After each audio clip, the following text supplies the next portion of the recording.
Bonjour les amis, aujourd'hui petit conseil de lecture. Alors voici le livre dont je voudrais vous parler, La guerre secrète contre les peuples de Claire Séverac.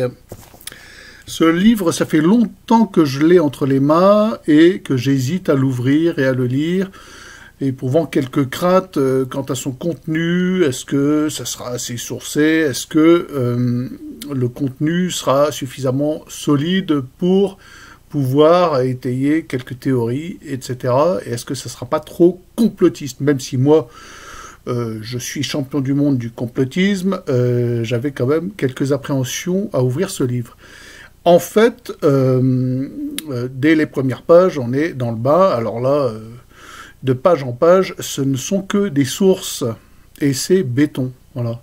Et quand Claire Séverac nous dit que nous sommes pulvérisés comme des cafards, c'est pas critiquable. Et quand elle taille un costume en sapin à Al Gore, Bill Gates, Soros et tous ces gens qui nous veulent du bien, c'est parfaitement sourcé par des articles de presse, par des livres, par des auteurs, par des gens qui connaissent. Voilà, ça ne sort pas de l'idée comme ça de Claire qui regarde le ciel et voit des chemtrails et dit « Ah !» ou des nuages blancs et dit « Ce sont des épandages ». Voilà, donc je vous recommande ce livre, ça met quelques points sur les i et ça fait assez mal, ça pique parce que, oui, c'est sourcé au point de ne pas être trop critiquable. Et ça explique en grande partie la mort de Claire Séverac. Voilà, à n'en pas douter, il y a dans ce livre, je vous le remontre, d'excellentes raisons d'attenter à sa vie et de mettre fin à ses jours. Bon, ça ne veut pas dire qu'elle a été assassinée, je ne sais pas ce que je dis, mais la manière dont elle a attrapé un cancer foudroyant et qu'elle est passée de vie à trépas en 2 mois et demi, voilà, on peut se dire qu'il y a une relation de cause à effet, surtout quand on a lu le livre et qu'on s'aperçoit que c'est extrêmement sourcé. Voilà. Ne serait-ce que le personnage d'Al Gore, ce qu'on dit de lui dans un livre comme celui-ci, ça peut très bien l'énerver au point qu'il commette l'irréparable vis-à-vis de Claire Séverac. Donc paix à son âme, c'était une grande âme, c'est quelqu'un qui cherchait la vérité. Elle a peut-être eu la chance de ne pas assister au délire Covid. Je crois que ça l'aurait rendue folle. Ça l'aurait rendue folle, indéniablement, puisqu'elle nous prédit ce qui va nous arriver. Le délire Covid est prédit dans ses pages. Ça, c'est clair. Elle prédit l'emprise de Big Pharma, la vaccination folle, après avoir inventé une pandémie. Tout ça, c'est écrit noir sur blanc. Bon, donc je vous conseille la lecture de ce livre, même s'il y a des choses, parfois, on préférerait ne pas savoir. Voilà. Nous-mêmes, dans le ciel auvergnat, on assiste à des choses assez curieuses venant d'avions. C'est pas toujours très net. Et aujourd'hui, nous assistons à une mainmise des pseudo-écolos, les GIEC et compagnie, à qui elle taille aussi des costards en sapin. Et puis, c'est ciselé. Hein. C'est pas du tout écrit à la va-vite sur un coin de table. C'est extrêmement documenté, ce livre. C'est ça qui me faisait peur, moi. Et en fait, le fait est que c'est extrêmement documenté. Et on comprend où ils veulent en venir avec la crise de l'eau. Et on comprend bien aussi que cette crise, elle est organisée et qu'il y a derrière de la géo-ingénierie. Ça, c'est sûr et certain. Voilà. Donc, lisez-le. Lisez-le. À la mémoire de Claire Séverac, et puis pour votre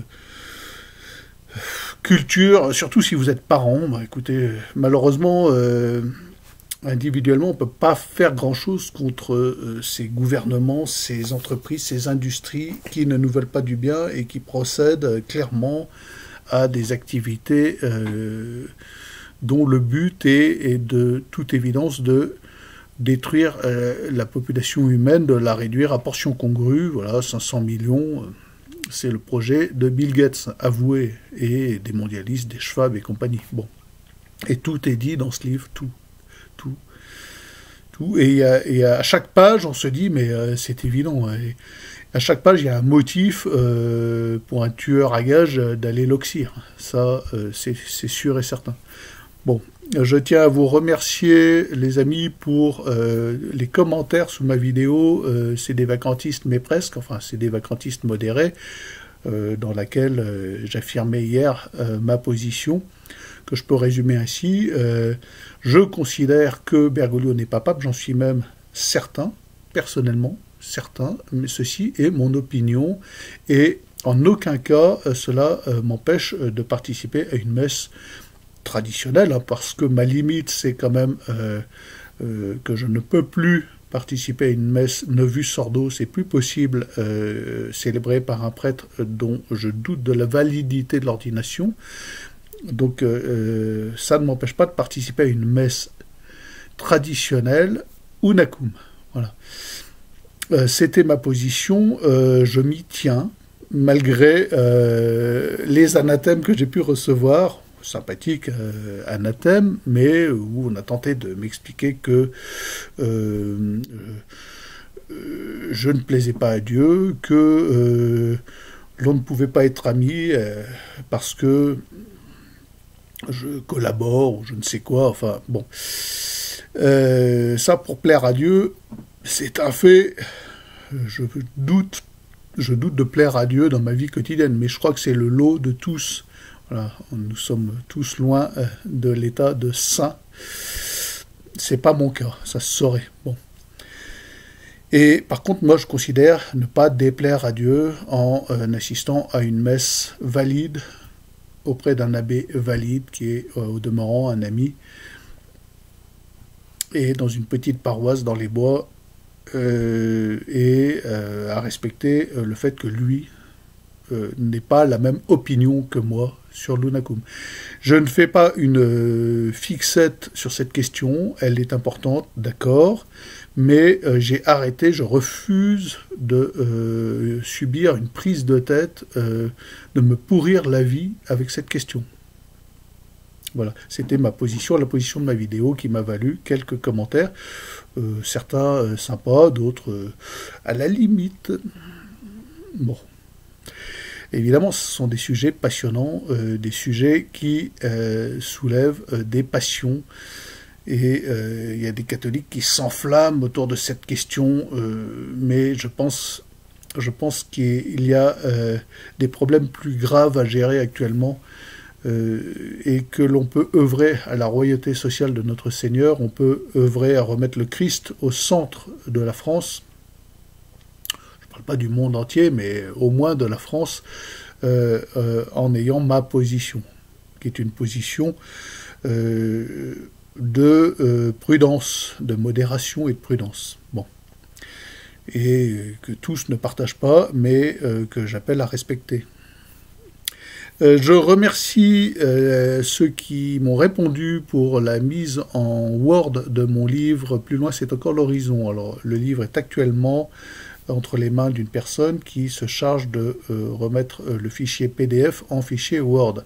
Je précise, très important, que j'ai enfin pratiqué la conversion du PDF en EPUB, de manière à pouvoir être lu sur ce genre d'outil, à savoir, ceci est une liseuse Kindle, un outil pour aventuriers très important. Je ne me sépare très rarement de ma liseuse Kindle. Elle contient actuellement en l'état 2000 livres. Ça n'a pas l'air, mais il y a 2000 livres là-dedans, 2000 livres électroniques. Ça a l'avantage de ne pas peser 300 kg, parce que 2000 livres, c'est à peu près le poids, un peu plus. Et ça présente aussi quelques avantages, comme pouvoir, si vous êtes n'importe où sur le chemin de Compostelle en Espagne, au Venezuela, au Guatemala, n'importe où, et que vous avez une connexion Wi-Fi, vous pouvez lire n'importe quel livre, pour peu qu'il soit en format électronique. Vous pouvez l'acheter et le lire à n'importe quelle heure. Il n'y a pas besoin d'avoir une librairie française sur place et aux heures d'ouverture.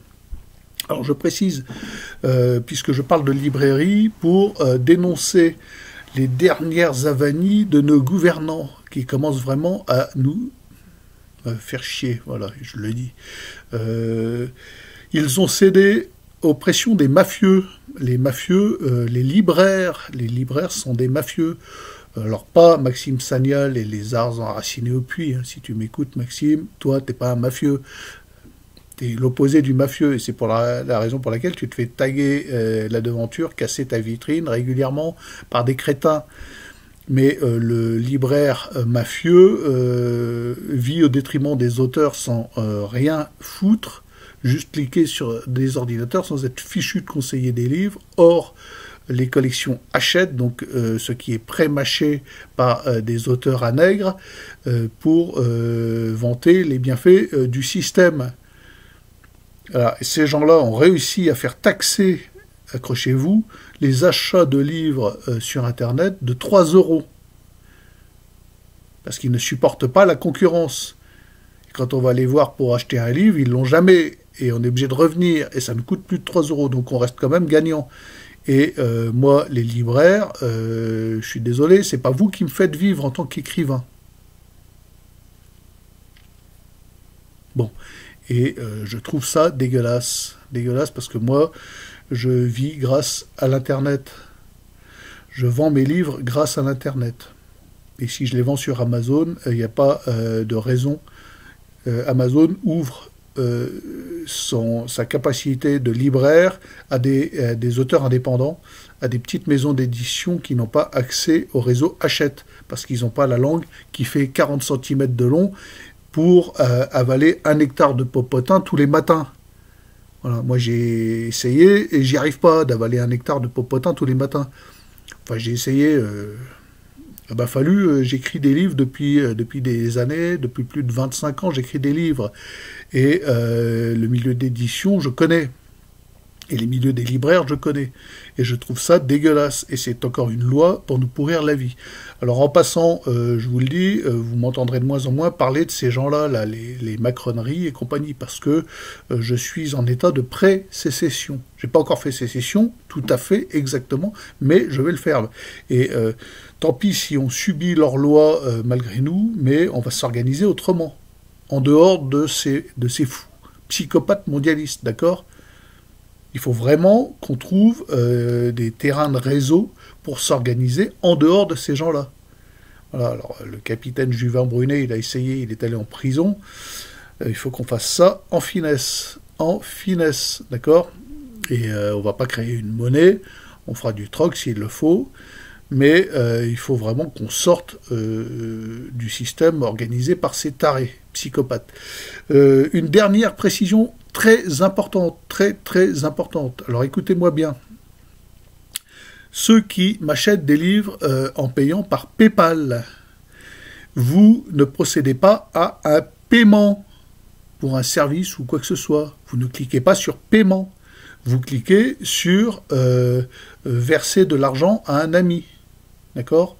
C'est un versement d'argent à un ami anonyme. Parce que si vous cliquez sur paiement, vous êtes obligé d'en expliquer la raison et PayPal me prend à moi 2 €. Ce qui est hallucinant, je n'ai aucune raison de donner 2 € par bouquin à PayPal. Vous entendez bien ? Je ne les connais pas, ces gens. Je ne les connais pas, je passe par eux par confort, mais s'il vous plaît, j'allais dire par pitié, ne cliquez pas sur la case paiement. Vous ne procédez pas à un paiement, vous faites un virement entre amis. Virement entre amis, c'est gratuit. Voilà, donc je tenais à faire cette précision, je vais d'ailleurs la mettre sur le blog. Virement entre amis et non pas paiement. Parce que sur un livre vendu, me faire prendre 2 €, excusez-moi, ça pique.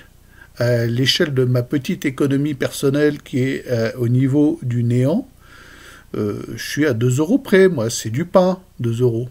Bon, voilà, je tenais à faire cette précision. Je vous dis aussi que la semaine prochaine, je serai à Arcachon sur le chantier du petit voilier que nous espérons mettre à l'eau, si tout va bien, à la fin du printemps, au début de l'été.